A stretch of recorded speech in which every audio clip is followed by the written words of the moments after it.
এরা আমার কাছে পড়াশোনা করেছে।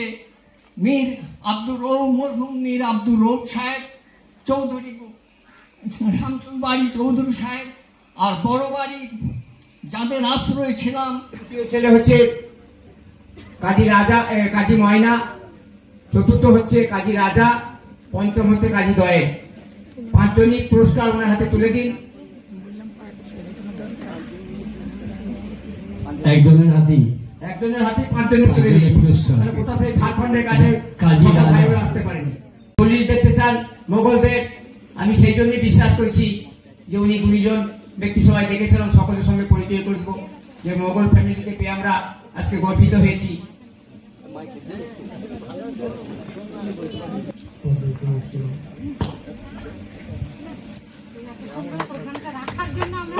উনি বলছেন এত সুন্দর প্রোগ্রামটা, এত জেপ্তি প্রোগ্রামটা এই বামসুলে মাঝে গড়ে উঠল, যার জন্য আহ্বায়ককে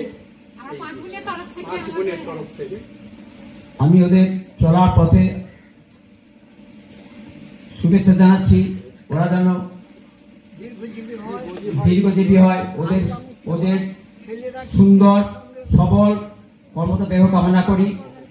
অধিকতর সুস্থ সবল সুস্থ মনের যেন ওরা কাজকর্ম আরো করতে পারে।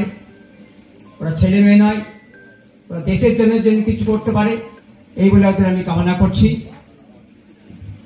এখানে আমি আমারই আছে হায়দ্রাবাদ ফিল্ম ইন্ডাস্ট্রি মালিকের রামুজি ফিল্ম ইন্ডাস্ট্রি, সেটা আমার 3টে স্টুডিও। একটা হচ্ছে মুম্বাই মেহানিবালাপুর ফিল্ম ইন্ডাস্ট্রি মালিক আমি, আর একটা হচ্ছে হায়দ্রাবাদ, আর একটা রামুজি। তার মধ্যে আমার গ্রুপ ওরা সারদা কোম্পানি করতে গিয়ে ফেসে যায়। 2017 সালে আমার দিন আটকিয়েছিলাম। আমি ওখানে 13 মাস আটকিয়েছিলাম। মাকে 3 দিন বলে বাড়ি থেকে বেরিয়েছিলাম। কোন আমার সব কেড়ে নিয়েছিল।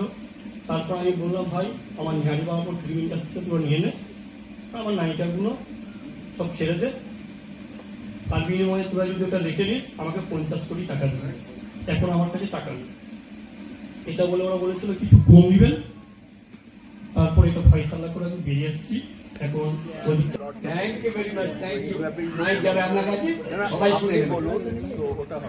এখন একটা কথা, প্রধান সঞ্চালক মশাই জানালেন যে এনাদের যে মানপত্র ছাপানো হয়েছে তাতে নামগুলো এন্ট্রি করা হয়নি, তার কারণ স্বরূপ এন্ট্রি আছে। তাহলে কি বলুন আমাকে?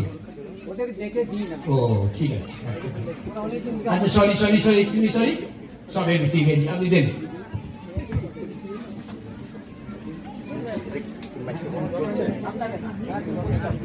হ্যালো,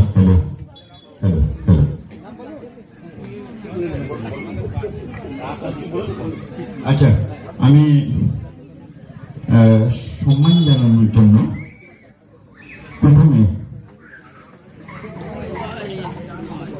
আন্তর্জাতিক খ্যাতি সম্পন্ন স্যান্ড আর্টিস্ট, আন্তর্জাতিক খ্যাতি সম্পন্ন স্যান্ড আর্টিস্ট অভিজিৎ ঘোষ আপনাদের সামনে উপস্থিত। এতক্ষণ অনেক কথাই হচ্ছিল বলিউডের। এটা হাতে দিয়ে, মানপত্রটা হাতে দিয়ে দিন, ঠিক আছে? হ্যাঁ,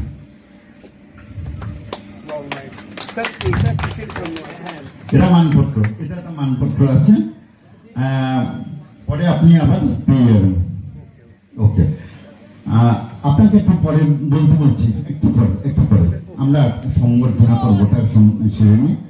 আমাদের মধ্যে আছেন প্রেস ক্লাব অফ জার্নালিস্ট, তাদের সভাপতি, পশ্চিমবঙ্গের সভাপতি তথা সর্বভারতীয় সম্পাদিকা ডক্টর শাশ্বতী দাস।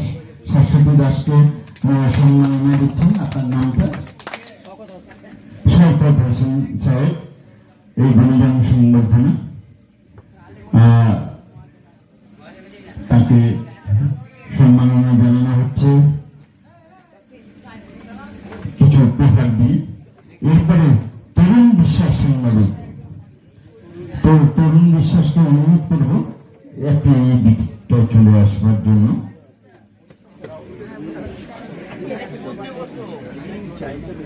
হ্যাঁ, তরুণ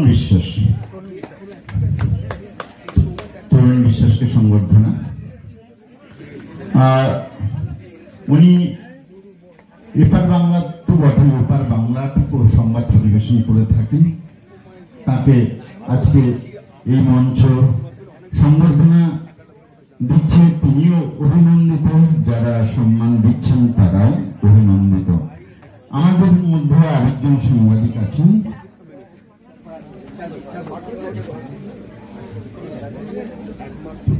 শ্রীমতী শম্পা দাস, সাংবাদিক।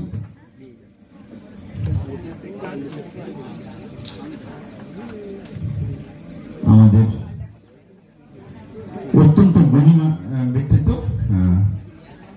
প্রচুর খবরের সঙ্গে যুক্ত, প্রচুর খবর করেন, দুরন্ত বার্তা ওর বিশেষ চ্যানেল, ভীষণভাবে ভালো করে করেন। হ্যাঁ, সার্টিফিকেটটা উপরে থাকুক, এটা উপরে থাকুক, একটা ছবি তুলে নেন, জাস্ট একটা ছবি তুলে নেন, ব্যাস।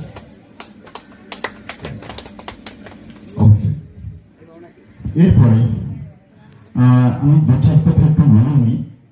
আমাদের যিনি না হলে আজকে এই অনুষ্ঠানটা সম্পূর্ণ হতো না, ইমানুল হক, তাকে অনুরোধ করছি বিশ্ব সৌহার্দ্য সংস্থাটির পক্ষ থেকে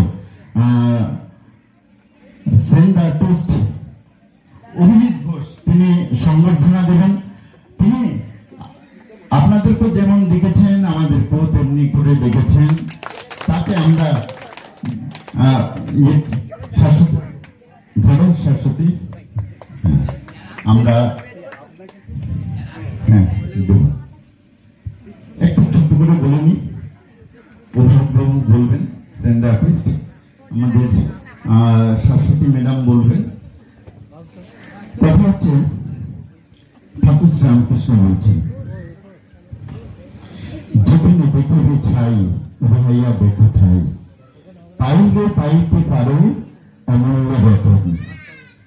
আজকে ইমানুল হক সাহেব সে অমূল্য বেতনদের একটা চাঁদের হাত এখানে বসিয়ে দিয়েছে, তার জন্য যে ব্যক্তি হাত তোলে। আমি বলছি ও আচ্ছা আচ্ছা আচ্ছা,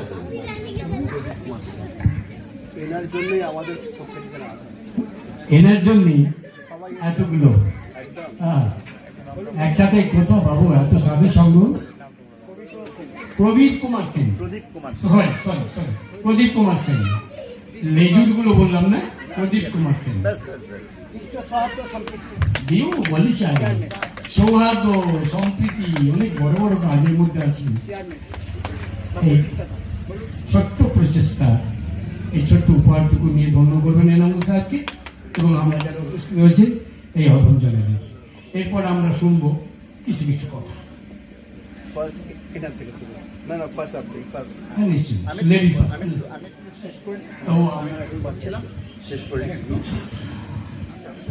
আপনারা জানেন ঠাকুর শ্রীরামকৃষ্ণ,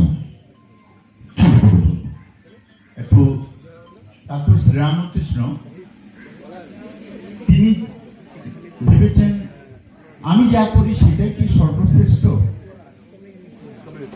হয় নাকি, সেটা কখনো।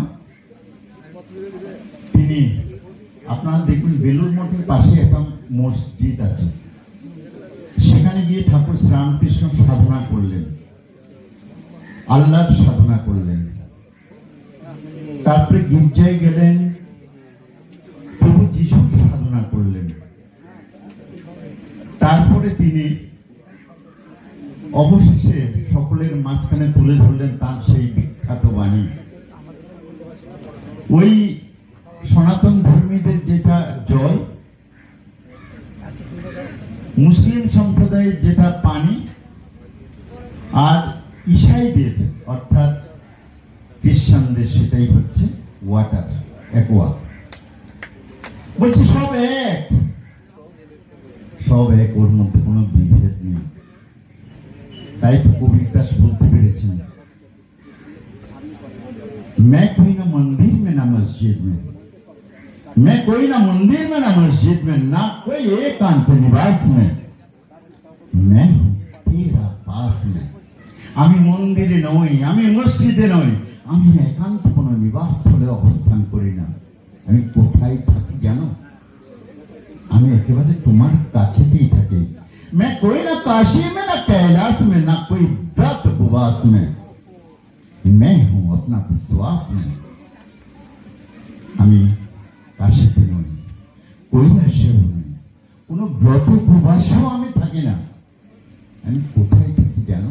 আমি থাকি তোমার একান্ত বিশ্বাসের মধ্যে। তিনি আছেন, তিনি থাকবেন, তিনি চিরন্তন সত্য, সেই মহান ঈশ্বর আল্লাহ ভগবান, যাকে যেটাই বলি তিনি আমাদের মধ্যে নিরন্তর থাকবেন। যেভাবে গুছিয়ে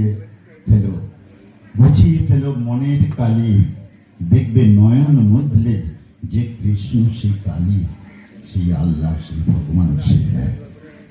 সবাইকে হৃদয় দিয়ে বিশ্ব সৌভাগ্য সমিতির পক্ষ থেকে স্বাগত জানাই।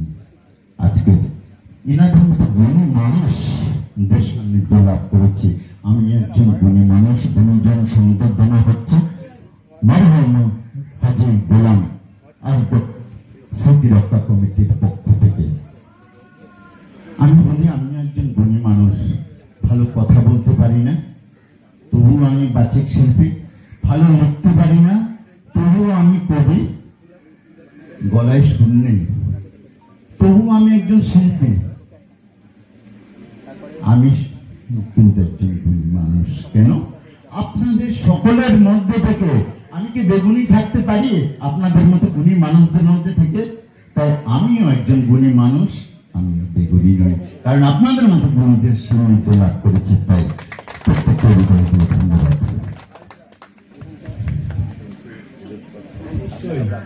শুনলেন এক মজার কথা, বিদ্যা দলাটি বিনয়ম, বিনয়ের জাতি পার্থক্য। এখন এতক্ষণ ধরে ওনার বিনয় বাচন শুনলাম, যিনি প্রাজ্ঞ, যিনি বিজ্ঞ, তিনি তো বলবেন। ঠাকুর রামকৃষ্ণের কথায় ফিরে আসি, উনি যখন সূত্র ধরেছেন, বলে ততক্ষণই ভক ভক শব্দ করে কলসি, যতক্ষণ না পূর্ণ হয়। পূর্ণ হলি কলসির ভক ভকানি শব্দে থেমে যায়। এনাদের পূর্ণ কলসি, এনারা বেশি কথা বলেন না। ধন্যবাদ আমাদের সকলকে। সুদূর কলকাতা থেকে এই একটা ছোট্ট গ্রামে এসেছেন, এই বিশিষ্ট মানুষের ডাকে সাড়া দিয়েছেন, আমরা ধন্য হলাম। ভাবছি এখন এই মুহূর্ত থেকে আপনারা কেউ দূরের লোক নন, আপনারা আত্মীয়, আত্মার সম্পর্কে যুক্ত। তাই আপনাদের ছোট্ট ছোট্ট ভাষণের মধ্যে দিয়ে আপনাদের পরিস্থিতিটা ফুটে উঠুক। এখন মাইকটা নিয়ে নেই।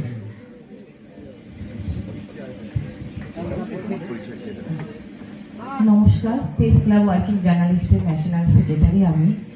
খবর সংগ্রহ করা আমার কাজ। তো সত্যি আজকে সবার প্রথমে আমি ধন্যবাদ জানাবো প্রদীপ দাকে। উনি যদি আমাকে আজকে এখানে না নিয়ে আসতো, তো এই অদূর দূরে এই গ্রামের মধ্যে এত গুণী ব্যক্তি, এত আন্তরিকতা, এত ভালোবাসা আছে, যেটা আমার জানা থাকতো না। খুব ভালো লাগছে এখানে এসে আপনাদের সবার মাঝে নিজেকে এইভাবে, মানে কি বলবো, এত আপ্যায়ন, এত আত্মীয়তা, এত ভালোবাসা কোথায় ছিল? সবই প্রতিজ্ঞার জন্য। এইভাবেই থাকবেন। আমার কাজ সাংবাদিকতা, সত্যকে খুঁজে বার করা। তার এইরকম নতুন নতুন আপডেট দেখার জন্য বেঙ্গল ন্যাশনাল টিভিকে ফলো, লাইক, সাবস্ক্রাইব, শেয়ার করুন। প্রিয় দর্শক বন্ধুরা, আমাদের চ্যানেলের পাশে থাকুন।